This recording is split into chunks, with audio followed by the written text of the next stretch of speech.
दोस्तों, आप सभी का वेन्यू इंफोटेनमेंट में एक बार फिर से स्वागत है। इजराइल को आखिर असद से क्या प्रॉब्लम है, अमेरिका को असद से क्या प्रॉब्लम है और रसिया असद के लिए इतना चट्टान की तरह आखिर क्यों खड़ा था, आखिर इसकी सारी स्ट्रेटेजिक इंपॉर्टेंस क्या है और किस गेम प्लान को यह पूरा का पूरा सीरिया जो है वो सर्व करता था डिफरेंट ग्रुप्स को। 2011 में भी वहां पे एक गृह युद्ध हुआ था जिसमें कि डेमोक्रेटिक मूवमेंट वहां पे चलाई गई थी अमेरिकन एजेंसीज के द्वारा। जाते उन्होंने एक समझौता किया था और समझौता करके एक जगह है इदलिस, जहां पर कि उनको एक तरीके से आप ये समझे कि सारे विद्रोहियों के लिए एक जगह छोड़ दिया था कि इदलिस में असद का सेना कुछ कार्रवाई नहीं करेगा। लेकिन यह असद की सबसे बड़ी भूल थी, क्योंकि यही इदलिस में सारे जितने भी विपक्षी गुट थे, जितने भी हथियारबंद गुट थे, उनको बिना डिसआर्म किए हुए उनको छोड़ देना और समझौते में हासिल कर लेना, एक तरीके से उनको एक क्षेत्र में स्वायत्त शासन करने का शक्ति दे दिया और फिर से रीग्रुप होने की उनकी एक खुली छूट दे दी। और वही ग्रुप दोबारा से अभी काफी एक्टिव हुआ है, जिसको कि अमेरिकन एजेंसीज ने फिर से रीएक्टिवेट करके इतना फेरोसियस और इतना हेविली आर्म कर दिया। और जिस तरह से वो एलेपो की तरफ और जो सीरिया की राजधानी है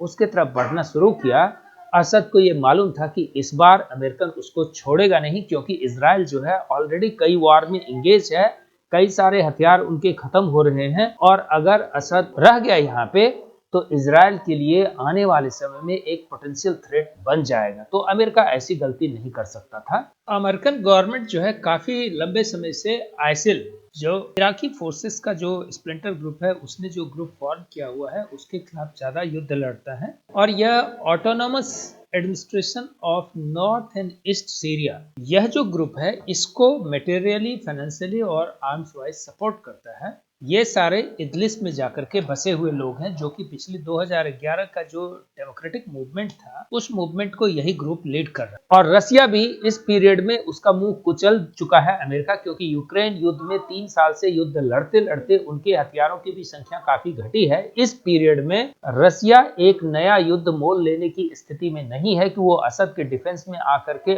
और भी जो बचे हुए हथियार हैं उसको खत्म कर दे, क्योंकि नाटो किसी भी वक्त उसका टेटवा दबाने के लिए एक बहुआयामी मल्टी डायमेंशनल वॉर शुरू कर सकता है और मल्टी प्रोंग वॉर शुरू कर सकता है, यानी कई दिशाओं से उस पर युद्ध कर सकता है। तो रसिया अभी उस तैयारी में लगा हुआ है कि इनकेस अगर नाटो वर्ल्ड वॉर 3 छेड़ करके युद्ध की शुरुआत करता है तो उस युद्ध को हैंडल करने में वह सक्षम हो। इसीलिए उसने न्यूक्लियर डॉक्ट्रिन को भी अभी चेंज किया है। तो अभी वो खुद में उलझा हुआ है और इसी अपॉर्चुनिटी को अमेरिका तो इतने दिनों से तलाश कर रहा था कि जिस समय रसिया इतना कमजोर हो कि वह असद के लिए खड़ा न हो पाए और सीरिया में अपने मन माफिक सत्ता को स्थापित कर दिया जाए। इससे अमेरिका का एक और इंटरेस्ट सर्व होता है कि अगर असद की सरकार नहीं होती है तो ईरान और सीरिया का जो एक्सिस डेवलप हो रहा था वह एक्सिस भी टूट जाएगा और अगला सत्ता परिवर्तन जब वो ईरान में करेगा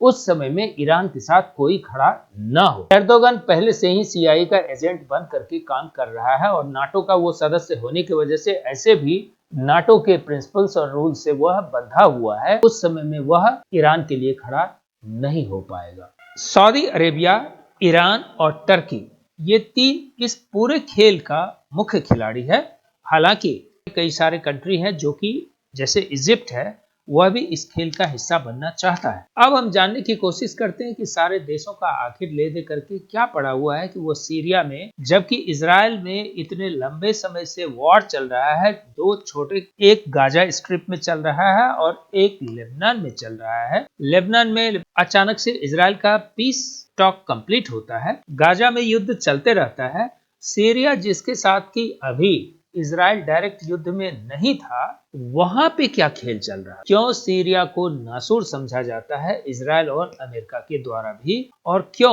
ईरान जो है वो सीरिया को इतना समर्थन करता है, और क्यों आखिरकार रूस सीरिया में घुसा था, रूस का इंटरेस्ट कौन सा इंटरेस्ट सर्व होता है, इसको समझने की जरूरत है। तो इस पहलू को हम अपने अगले कड़ी में समझेंगे, जो कि हमारा समापन कड़ी होगा, और हम यह भी जानेंगे